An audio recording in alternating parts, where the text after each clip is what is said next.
C'est la fin du calvaire pour la population d'Assampanaye, village de la sous-préfecture d'Etankessé, dans le département de Kounfaou. Une nouvelle station de traitement d'eau vient d'être inaugurée par le ministre de l'Hydraulique pour régler un problème auquel était confrontée la population. Pour rappel, c'est en 2014 que ce village a été doté d'un château d'eau.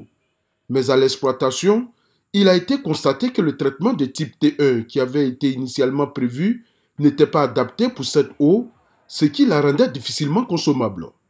Aussi, la présence du nitrate créait des dépôts dans les canalisations et détruisait les infrastructures, ce qui provoquait des difficultés d'approvisionnement en eau potable, obligeant ainsi les populations à se tourner vers les puits et les marigots, sources de maladies hydriques. Cette usine de traitement d'un coût global de 126 millions a été entièrement financée par l'État de Côte d'Ivoire.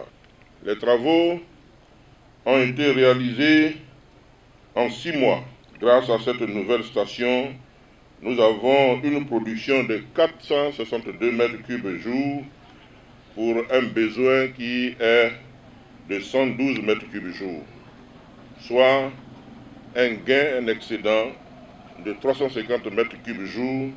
Grâce à ce projet, l'accès à l'eau potable des populations d'Assampanaye et des localités environnantes estimées à 6 574 habitants est garanti jusqu'en 2033.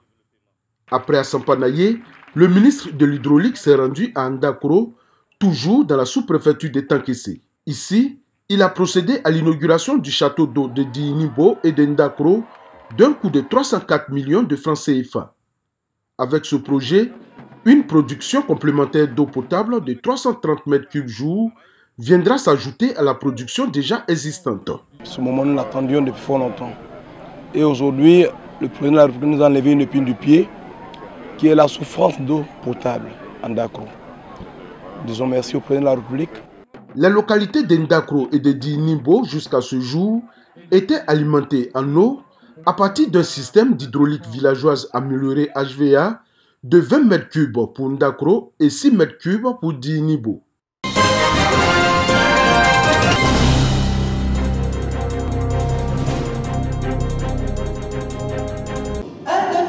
Les femmes candidates aux législatives du 6 mars sont formées aux techniques de communication.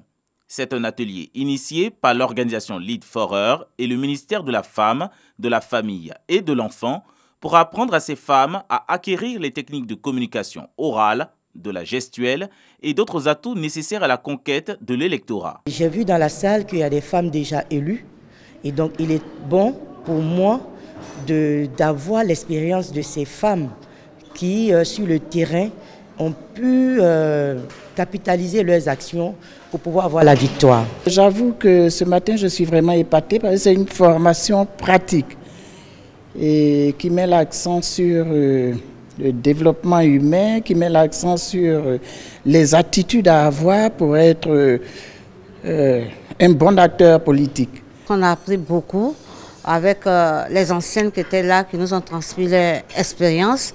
On a eu du nouveau, on a appris beaucoup de choses qui vont nous permettre sur le terrain vraiment d'avancer. Pour allier la théorie à la pratique, des masterclass sont organisées. Elles ont bénéficié de conseils de femmes rodées en politique. Moi, j'ai été maire.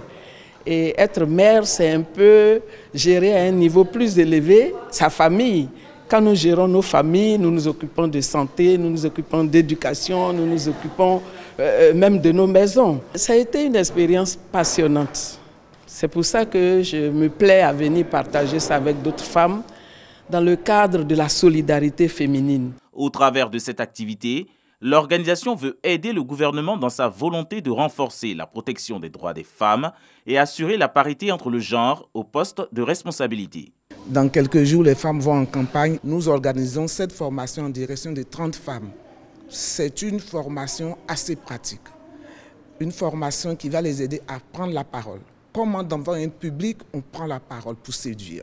La présence des femmes en politique et dans les organes décisionnels reste encore faible dans le pays. Malgré les avancées, le taux de représentation de députés femmes est passé de 8,5% en 2005 à 11,15% en 2016.